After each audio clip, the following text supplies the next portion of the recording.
آج روس نے کہہ دیا کہ وہ سلامتی کونسل کی مستقل سیٹ کے لیے حمایت کرے گا انڈیا کی. جی مطلب ہمارے ہاتھ بندھے ہوئے. جو ہم نے کوشش کی ایک نیم دلی کے ساتھ، عمران خان روس گئے جی تو اسٹیبلشمنٹ بھاگ گئی، اور وزارت خارجہ تو ویسی بیچاری ہے، اور سیاسی جماعتوں نے سچویشن سے فائدہ اٹھایا کہ بھئی ہمیں اقتدار حاصل کرنے کا موقع ہے. روز کہتے ہیں جی دیکھو جی اس نے آئی ایم ایف کو ناراض کر دیا، دیکھو جی اس نے امریکہ کو ناراض کر دیا. وہ امریکہ اللہ تعالیٰ ہے. دنیا میں جو قومیں سرخرو اور سرفراز ہوئی ہیں وہ کسی کے بل پہ تھوڑی ہوئی ہیں، وہ اپنے پاؤں پہ کھڑی ہوتی ہیں. سبق 5 جولائی میں یہ ہے کہ جمہوریت کو دل سے مانے، عدالتیں کام کر رہی ہوں، پولیس ٹھیک ہو، پولیس استعمال. بھٹو صاحب نے تو اپنی ذاتی فوج بھی بنا لی تھی، ایف ایس ایف. وہ کس لیے بنائی تھی؟ 10,000 آدمی، اور اس کے سربراہ وعدہ گواہ بنا. اور پھر یہ کہ ملزم کون تھا، کتنا عرصہ گزر گیا اس قتل کو، 48 سال گزر گئے، تو کوئی بتائے نا کہ وہ ملزم کون آدمی تھا جس نے احمد رضا قصوری کے والد کو قتل کیا. صحیح، ٹھیک ہے. آپ نے کہا کہ عمران خان اور بھٹو صاحب ایک ہی مماثلت ہے، نرگسیت ہے، مگر عمران خان صاحب نے جو بات کی ارون صاحب، وہ کہتے ہیں ایک اور مماثلت ہے. وہ یہ ہے کہ امریکہ بھٹو صاحب سے بھی ناخوش تھا، عمران خان سے بھی ناخوش ہے، کیونکہ اس کی وجہ ان دونوں کی آزاد خارجہ پالیسی ہے. یہی اسی وجہ ہے ان کے ساتھ وہ ہوا اور میرے ساتھ یہ ہوا کہ مجھے اقتدار سے باہر نکال دیا گیا. دیکھیے وہ تو جو کمزوری ہوتی ہے اس سے فائدہ اٹھایا جاتا ہے نا. تمام کامیابیاں اور تمام ناکامیاں کسی فرد کی بھی، کسی گروہ کی بھی اور کسی قوم کی بھی داخلی ہوتی ہیں، اس کی اپنی کمزوریوں سے پیدا ہوتی ہیں ناکامیاں. اور کامیابی ہوتی ہے جیسے چین کو ہوئی ہے، ہانگ کانگ کو ہوئی ہے، ملائیشیا کو، ترکی، وہ بھی اس قوم کی اپنی اسٹرینتھ ہے. مثلا یہ ترکوں کا محاورہ ہے، بائی دی وے بات آ گئی، ترکوں کا محاورہ ہے کہ جو زین سے اتر کر، یعنی گھوڑے کی پیٹھ سے اتر کر قالین پہ بیٹھ جائے وہ ترک نہیں ہے. اس لیے ترک کبھی غلام نہیں ہوئے. تو وہ قوموں کی اپنی کمزوریاں ہوتی ہیں جس کا نتیجہ نکلتا ہے، اور لیڈروں کی اپنی کمزوریاں ہوتی ہیں. یہ بات آپ کی درست ہے کہ بھٹو نے آزاد خارجہ پالیسی اختیار کرنے کی کوشش کی، انڈیا کو ٹھکانے پر رکھا. مقبول بٹ کی شہادت ہوئی تو انہوں نے ہڑتال کی کال دی، اور اس پہ مقبوضہ کشمیر میں ہڑتال ہوئی. انہوں نے مذاکرات بڑے اچھے کیے انڈیا سے، اس پہ انہیں متون کرتی تھی اپوزیشن، لیکن تاریخ نے ثابت کیا کہ وہ اچھے مذاکرات کیے تھے. شملہ میں اپنے قیدی چھڑا کے لائے، اپنا جس پہ انڈیا نے علاقے پہ قبضہ کیا وہ تو وہ واپس لیا. غلطیاں بھی پہاڑ جیسی ہیں. عمران خان کی یہ بات درست ہے کہ یہ مماثلت کی بات درست ہے. عمران خان نے آزاد خارجہ پالیسی اختیار کرنے کی کوشش کی، اور اس میں سب سے دلچسپ بات یہ ہے کہ اسٹیبلشمنٹ ان کے ساتھ کھڑی تھی اور وزارت خارجہ ان کے ساتھ کھڑی تھی. پھر بھاگ گئے سارے لوگ. یہی عجیب بات ہے. روس کے دورے تک تو سب ساتھ کھڑے تھے ارون صاحب، اس کی واپسی کے اوپر حالات مختلف ہو گئے مکمل طور پر. وہ قائد اعظم نے کہا تھا علی گڑھ یونیورسٹی میں، وہ علی گڑھ یونیورسٹی میں کانگریس کا اثر زیادہ تھا، حالانکہ سر سید احمد خان کی بنائی ہوئی یونیورسٹی تھی جو 2 قومی نظریے کے قائل تھے. اولین تو وہی تھے جنہوں نے اس کی بات کی تھی.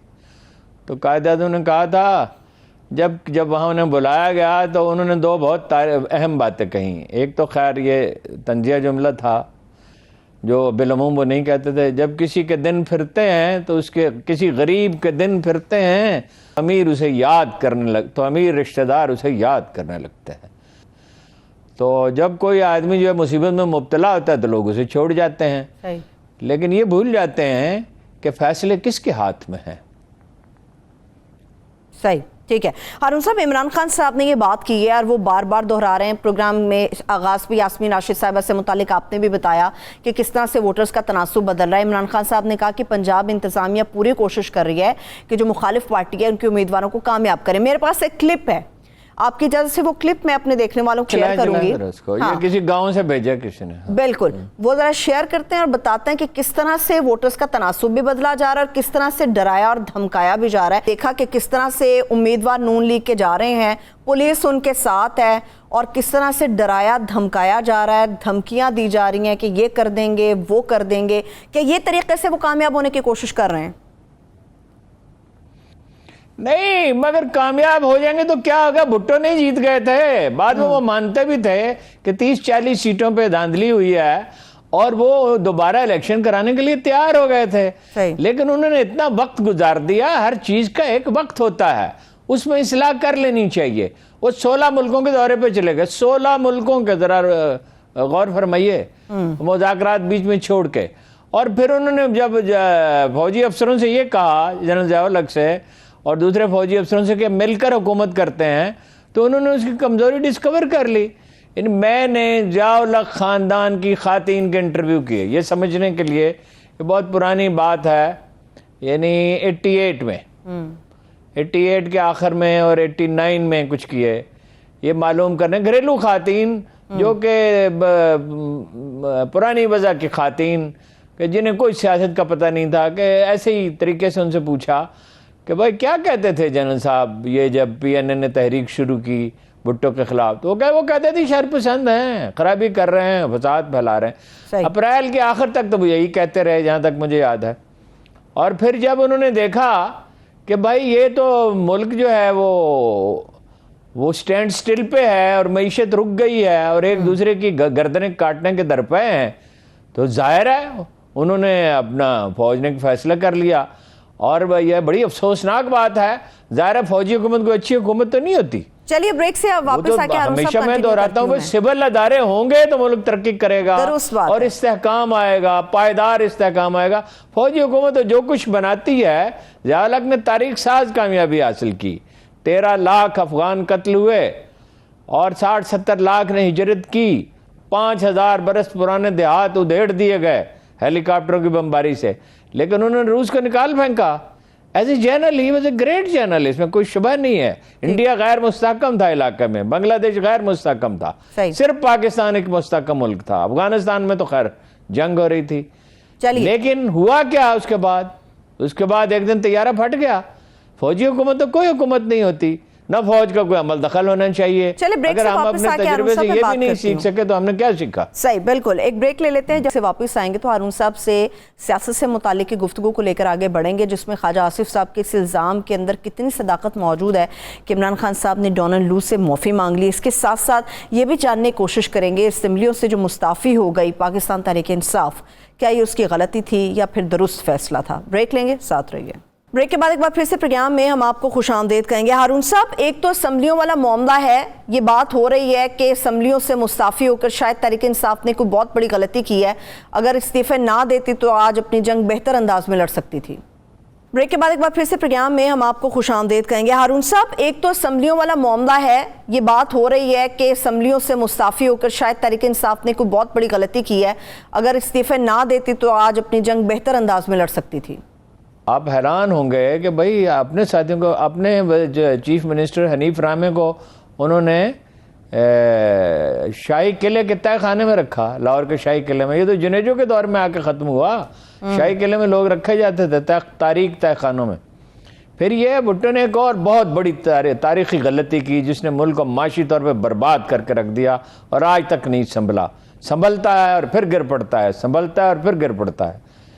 وہ یہ ہے کہ انہوں نے نیشنلائز کر لیا انڈسٹری کو. دنیا میں سوشلزم کا تجربہ آلریڈی ناکام ہو چکا تھا.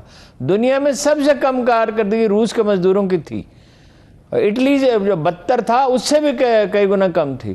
اس کے بعد انہوں نے نیشنلائز کیا, سرکاری افسروں کے حوالے کر دیا اور انڈسٹری تباہ ہو گئی. اور آج تک ہم اس کی قیمت چکا رہے ہیں دو طرف سے. ایک تو یہ کہ 400-500 روپے منیمم ہر سال جاتے ہیں, 46-47-48 روپے. پہ یہ اسد عمر صاحب کہہ رہے تھے ہم اس کو ٹھیک کر کے بیچیں گے, 4 سال میں ٹھیک کر کے بیچنا تو خاک, اس کا خسارہ بڑھتا گیا, ریلوے کا بڑھتا گیا. سعد رفیق نے اگرچہ اچھی کوشش کی لیکن بڑھتا گیا خسارہ, اور ریلوے تو خیر مجبوری ہے, اب پرائیویٹائز اس کی کچھ چیزیں کر رہے ہیں. صحیح. تو اس سے سارا سرمایہ جتنا بھی ممکن تھا, میاں شریف نے بھی اپنا سرمایہ, شریف خاندان نے بھی اسی وقت ملک سے باہر بھیجا, اور سرمایہ ملک سے باہر چلا گیا, برین ڈرین بھی ہو گیا, ذہین لوگ سب چلے گئے.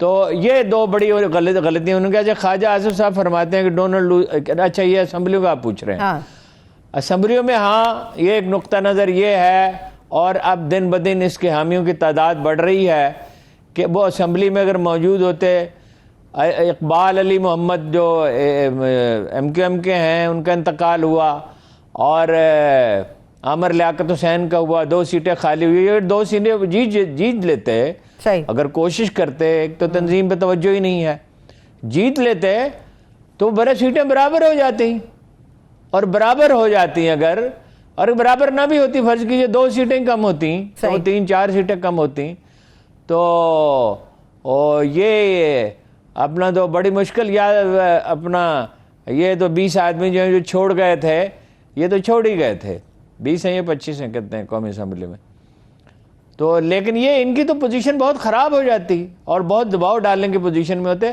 بہرحال اس سے تو سبق ہی سیکھا جا سکتا ہے, اور اسٹریٹجی میں چاہیں تو اب بھی تبدیلی کر سکتے ہیں, لیکن اس کا تو میرا خیال وقت گزر ہی گیا.